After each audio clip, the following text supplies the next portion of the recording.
CV. Shanmugam இப்படி சொன்னதற்கு எங்களுடைய நிலைப்பாட்டை தேர்தல் முடிவு வந்த அன்று மாலையே எங்கள் தலைவர் தளபதி அவர்கள் வீட்டில் படுத்து தூங்காமல் நேரடியாக இதே அறிவாலயத்தில் வந்து திராவிட முன்னேற்றக் கழகம் ஆக்கப்பூர்வமான எதிர்க்கட்சியாக செயல்படும் என்பதை மிக தெளிவுபடுத்தி விட்டார்.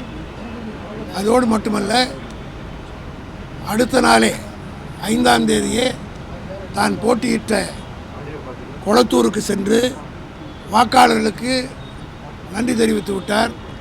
அதேபோல் திராவிட முன்னேற்றக் கழகத்தினுடைய சட்டமன்ற உறுப்பினர் கூட்டத்தை கூட்டி தலைவர், துணைத் தலைவர், கொறடா ஆகியோரையும் தேர்ந்தெடுத்து ஒரு எதிர்க்கட்சி ஆக்கப்பூர்வமாக செய்ய வேண்டிய கடமைகளை எல்லாம் எங்கள் தலைவர் தளபதி நிறைவேற்றி விட்டார். திமுகவை பொறுத்தமட்டிலும் இந்த 77 ஆண்டு கால வரலாற்றில் பல வெற்றிகளையும் பார்த்திருக்கிறோம், பல தோல்விகளையும் பார்த்திருக்கிறோம்.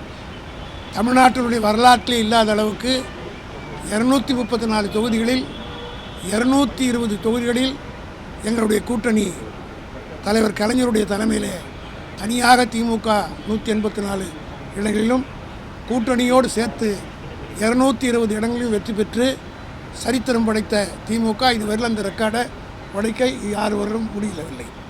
ஆக அதே போல் 91 தேர்தலில் ஒரே ஒரு தொகுதி தான் நாங்கள் வெற்றி பெற்றோம். ஆனால் வெற்றியை கொண்டு வெறி கொண்டு ஆடவில்லை, தோல்வியை கண்டு தோன்றிவிடவில்லை. திமுக தொடர்ந்து பணியாற்றி கொண்டிருக்கிறது. ஆக சண்முகத்தை போன்றவர்களுக்கு அவர்கள் போவதற்கு ஏதேனும் காரணம் வேண்டும் என்பதற்காக எங்களை காரணம் காட்டிவிட்டு அவர்கள் வெளியேறுகிறார்கள். ஆக அவர்களால் குறிப்பாக சி.வி. சண்முகத்தை பற்றி உங்களுக்கெல்லாம் தெரியும். தொடர்ந்து பதவியிலே இருந்தவர். 2021 கூட அவர் தோற்ற உடனே 2022 எம்பி ஆகிட்டார். இப்போ ராஜினாமா பண்ணியிருக்கார். ஆக சில பேருக்கு பதவி அரிப்பு இருக்கும். நீங்கள் அகில இந்திய அளவில் கூட எடுத்துக்கொண்டாலும் பிஜேபியில் இருக்கவங்க காங்கிரஸ் ஆட்சி வந்தால் காங்கிரஸுக்கு போவாங்க.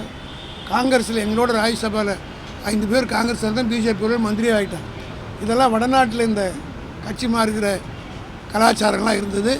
ஆனால் தமிழ்நாட்டில் இதுவரையில் 60 ஆண்டு காலமாக மேலாக, ஏன் 52 தேர்தலிலிருந்து இதுவரையில் தமிழ்நாட்டில் கட்சி தாவறது, மைனாரிட்டி அரசு என்றெல்லாம் பார்க்காத ஒன்று இப்பொழுது ஏற்பட்டிருக்கிறது. இந்த நேரத்தில் எங்கள் தலைவர் தெளிவான முடிவெடுத்து நாங்கள் எதிர்க்கட்சியாக செயல்படுவோம் என்று சொல்லிவிட்டார்.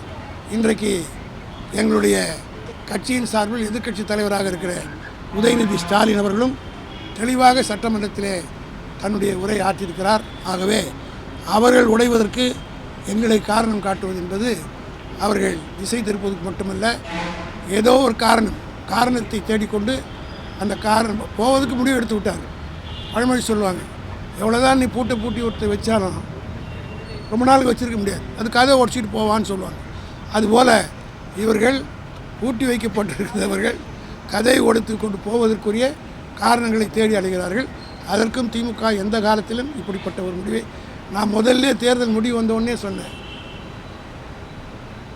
இது அது 2 பேரும் இணைஞ்சு எடுக்க போகிறீங்கன்னா தீஸ் ஆர் ஸ்பெக்குலேஷன்ஸ் அண்ட் ரூமர்ஸ்ன்னு சொன்னேன். I made it very clear அந்த வெரி நெக்ஸ்ட் டே இட்ஸ். அதுதான் இன்னி வரலையும் எங்களுடைய ஸ்டாண்ட். அவ்வளோதான். அதிமுக மட்டும் சொல்லலை, உங்கள் கூட்டத்தில் இருக்கக்கூடிய சிபிஎம் உடைய தேசிய இல்லை, அதை மறுத்து விட்டார். பேபி மறுத்து விட்டார். அப்படி இதெல்லாம் தவறான வதந்தின்னு சொல்லிட்டார். வதந்தின்னு சொல்லிட்டார். திமுக எல்லா கட்சியும் நீங்கள் பார்த்தீங்கன்னா உடஞ்சி போச்சு. திமுக ஒன்று தான் ஒரே ஒரு இடம் வச்சு பெற்றுப்பது கூட உடையல. ஆக நிலையான திமுக. அதனால வெற்றி தோல்வி பற்றி எங்களுக்கு கவலை. நான் தான் தெளிவாக சொல்லிட்டுருந்தேன். ஒரே ஒரு இடம் நினைச்ச போது திமுக ஸ்பிரிட் வரல. இதே கேள்விகளை இதே ஸ்பெகுலேஷன்ஸ் நீங்கள் சொன்னபோது வந்தபோது திமுக தலைவரிடம் கேட்டோம், பலர்கிட்ட கேட்டோம். அப்போ யாருமே மறுக்கல. இப்போ திமுகவின் சார்பில் ப்ரெஸ் உங்களெல்லாம் பார்த்தே சொன்னேன், இங்கிலீஷ்லேயே சொன்னேன். These are all speculations and rumors.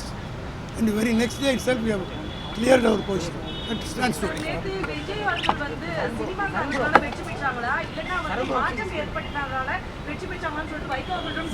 அதாவது விஜயை பொறுத்த மட்டிலும் திமுக அதிமுக ரெண்டையும் எதிர்த்து தான் மாற்ற வேண்டும் என்று சொல்லி தான் ஆட்சிக்கு வந்தார். இப்போ உடச்சி அதிமுகவில் இருக்கிறவர் சேர்த்தாருன்னா சேர்க்க போகிறாரான்றதை நீங்கள் அவர்கிட்ட தான் கேட்கணும். அவர் சொல்லி எதை சொல்லி ஆட்சிக்கு வந்தார்? 60 ஆண்டு காலமாக ஒரே 2 கட்சி தான் இருக்குது, இதுக்கு மாற்றம் வேண்டும்னு சொன்னார். இந்த மாற்றம் வேண்டும்னு சொன்ன விஜய் அவர்கள் இப்போ பிரிஞ்சு போகிறவங்கள சேர்த்துக்க போகிறாரா, மந்திரி பதவி கொடுக்க போகிறாரா என்றது நீங்கள் அவரை கேட்டு தான் தெரிஞ்சு. சார், அதிமுக ஒருவேளை அவங்க சொல்கிற போல திமுக அதிமுக சேர்ந்து ஆட்சிக்கு வந்தால் கூட அவங்களுக்கு தான் அமைச்சரவை கிடைக்கும். இன்றைக்கும் தாவே கட்ட போய் அமைச்சர் அந்த போஸ்ட்டுக்காக தான் போகிறாங்க. இதை தெளிவுபடுத்த வேண்டியது விஜய். அதான் நான் சொன்னேன், கட்சி உடைஞ்சு அங்கே போய் ஆதரிக்கிறேன்னு சொல்கிறாங்கல்ல. விஜய் சொன்னது தமிழ்நாட்டிலே மாற்றம் வேண்டும், அதை நம்பி தான் ஓட்டு போட்டிருக்கதாகவும் சொல்கிறார். குறிப்பிட்டே சொன்னார் 2 திராவிட கட்சிகளே தொடர்ந்து ஆளணுமா. ஆக 2 திராவிட கட்சிகள் ஒரு கட்சி இப்போ உடைச்சி அவருடைய அமைச்சரவையில் சேர்க்க போகிறாரா, இல்லை என்ன முடிவு எடுக்க போகிறார்? நீங்கள் அவரை தான் கேட்கணும்.